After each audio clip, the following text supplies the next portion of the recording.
Today I wanted to talk about Course in Miracles and Moses, and then I just do a little channeling. So today I was doing lesson number 46, and I found a really nice nugget of information here that I wanted to share. This is kind of the overall theme of the Course in Miracles, but this is a really nice little sentence. So the lesson's title is God is the love in which I forgive. And then they have this really nice little sentence here. It says, let's see, those who forgive are thus releasing themselves from illusions, while those who withhold forgiveness are binding themselves to them. And fear condemns and love forgives. Okay, so just those two things. And another thing about forgiveness is that God does not forgive because he is never condemned. You have to condemn first to forgive, but he is never condemned. But so forgiveness is just a tool that we can use here in our dualistic world to get closer to God, but it is not of God. Is the idea. And then another thing is I found this book just recently. It's called Moses and Monotheism by Sigmund Freud, right? By Freud. And I found it at a used bookstore. I'm not sure if it's in print anymore. But I had been reading by another author about this story, how Moses was raised by the pharaohs, that his family, I guess would say, abandoned him in a basket in the river. Not sure if it was the Nile River or not. And that one of the pharaoh's daughters found it and decided to raise the child as her own. And that's the story. And according to Freud, he's saying that it's possible that that Moses was actually Egyptian. Was originally Egyptian. That his name Moses, or it's actually originally Mose. Mose means child, and usually they would, for example, the pharaoh Thutmose, or Ramses. That means Ram and Moses. So Ramses, Ra Moses, so child of Ra. So it is an Egyptian name. And then Amenhotep IV, during the 18th dynasty, he started the one God religion, which was very, there was a lot of pushback from that, from the Amen Brotherhood. And in fact, that was his downfall, and that was the whole, basically the 18th dynasty's downfall was that. But, so what he's getting into, I haven't read the whole book, I'm only, halfway there, right? Not even half. But the idea is that they wanted to take this religion out, and so he became Jewish. I think that's the idea, is that they wanted to take this one God religion, and they realized that the Amen Brotherhood was way too strong, and there was no way that it was going to survive. And so they knew this, and they raised him to be the leader of the Jews. And he took the Jews out of Egypt, and he gave them the law. So, and there's possible that was Egyptian law. That was the one God religion. And so, and why is this so important, you might ask? And so for me, this is the concept of light working. This is the idea of getting away from all of these different gods who are fighting and all of these things, and just the concept that we have now of source.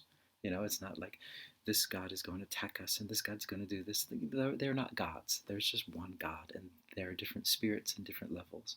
And I think that was the kind of beginnings. They were setting the stage for now, so that a lot of times when we read about light workers, or this concept that it's just a recent thing, that they just came, they the first wave, second wave, third wave. There have been waves since the beginning of time, I think, and this is kind of proof of that.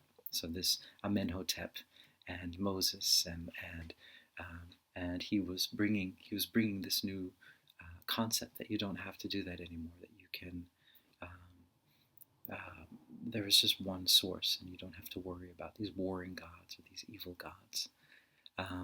But one thing too that was interesting is that, right, when he went to get the Ten Commandments on the hill or on the mountain, he got one set of commandments first, And the first set of commandments were written in this beautiful, precious stone. And when he came down and he saw that people were worshiping the cow again, they were burning the gold into the cow, and Molech, Baal, and all those guys, he broke the so he broke those set of rules, because I think they were probably rules that were kind of geared towards us now rather than at that time. It was still kind of the density was still a little bit too low for people to really understand that. So he went back and got more, the 10 commandments that we know, that are more kind of basic, third dimensional. Don't do anything bad. Try to be a good person. These kind of things, which are also really good. That's kind of like Buddhism as well. Um, the Buddhism that we know now came, originally from the Bon religion, and the Bon religion was more of an esoteric religion, but it was not something that the normal everyday person could really understand. And so then, I guess it would be Siddhartha came up with the idea of creating a more, what is the word? Non-religious. I can't think of the word. Sorry, but creating the style of Buddhism where it's easier for normal people to understand, and that is the style that we have now. And of course, they have the esoteric Buddhism as well. So all this stuff is kind of related, I think, to light working and to the stuff that we're all trying to do these days.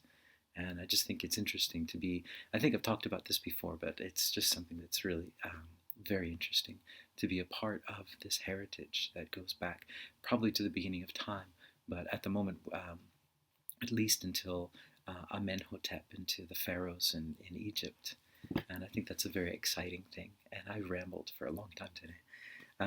So today I just would like to channel. I'm not sure who's coming through, and yeah, we'll see.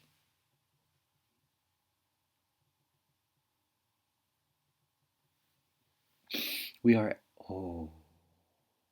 Esmerelda, and we are channeling through this being today, and it is a wonderful time. You will notice the being's eyes are open. We have finally broken through, you might say, a barrier that he has been fighting against for the longest time. You see, it doesn't matter. The eyes are open, the eyes are closed.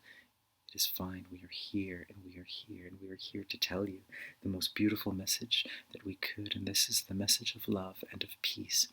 Now, we are a mermaid. We are from a mermaid culture. We are made of water. We are from the ocean, and we are part of this idea of ascension and of light working, and we work in the oceans, and we work to balance the oceans, to balance the energies, just like you hear that your whales or your dolphins do with their frequencies. And that's what we do as well. We are their teachers, you might say. We are music teachers. We are musicians. We are teaching music to the fish to help them to understand, to balance the energies. And this is something that you can do in the air as well, in your land, on your earth, and this is what you're doing as light workers. You are balancing the energies. You are sending your frequencies out, and these frequencies are balancing all of the energies around you. And sometimes you are in places where the frequencies are way too low, and you find yourself looking and walking, as this being is now, walking through a dark area where he cannot see from his peripheral vision. He cannot even see what's in front of him. It's like there's a wall in front of him, and this is just another aspect of light working. But what he has to realize is that he's never in the dark. It is just a perception. It is just a perception of the shadow. When you go into the shadow, you realize that the shadow is, you are the light. You are the light. You don't have to wait for the light. You are the light. You are illuminating that shadow. And sometimes the shadow is quite dark, so you need a little bit more light. And that is all that is happening. This is the idea of light working. This is the idea of creating this light. And you and all of you are a part of this, and you are picking up on these energies and these frequencies that we are broadcasting to you from the oceans and from this being and from so many beings, and you're picking up on them. And that is beautiful, and that is light working. We are lighting your light so that you can light other people's lights. And that is nothing, there's nothing that you need to say, nothing that you need to do. All you need to do is just Be at peace with yourself. Now, this message might seem like a message that is so repetitive. Why? Why do we keep saying the same thing?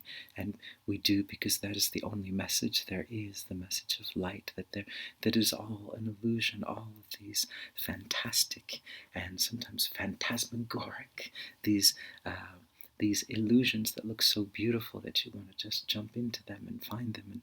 And they're just illusions. They're not there. And these illusions that might seem very dark, and these predictions about the future, and these things about the past, and they're just illusions, and they're very beautiful. They're very good. The shadow is very good at creating these beautiful, ornate illusions. But in the end, they're just ornate illusions. And all there is light, and all there is you, and all there is love, and you are God, and we are all God, and we are all one. And that is all you need to know, and that is all you need to work on. And we are sending you love from the oceans always. We are always sending you love. Now, you can go to the ocean and you can pick up this frequency. Like this being often loves to go to the ocean to pick up the frequencies. But you don't have to go to the oceans if it is far away. You can just go into your heart and travel to the water, and we are there when we are connecting with you, and we're giving you this energy that is so much stronger than all of these illusions that you see. But you are such amazing creators. You are able to create. You're able to create these illusions, and they're so beautiful. But we just want you to know that they are just illusions, and you are practicing using your creative abilities. But it is time, it is time, it is time, it is time, it is time, it is time for us to forgive these illusions, to let them go, and to move into a more open state, a more state of oneness with God, so we can use our visioning to create this peace that this world so sorely needs. So it is so sorely in demand of and desires this. So many of you desire this sense of peace, and this sense of escape from all of these everyday and these political and these emotional constraints that you're put under. And this is the way. It is very simple. Just accept the light. Be at peace with yourself. That is all you need to do, because you are already at one. You are already at peace. It is just you realizing how powerful you truly are. All right, so there you go. First time to have my eyes open when I'm doing this public thing. When I transcribe, when I channel normally, when I'm not publicly channeling, I can keep my eyes open, but I think I get really self-conscious. But so there you go. I'm overcoming that. Well, anyway, thank you very much for listening, and ciao.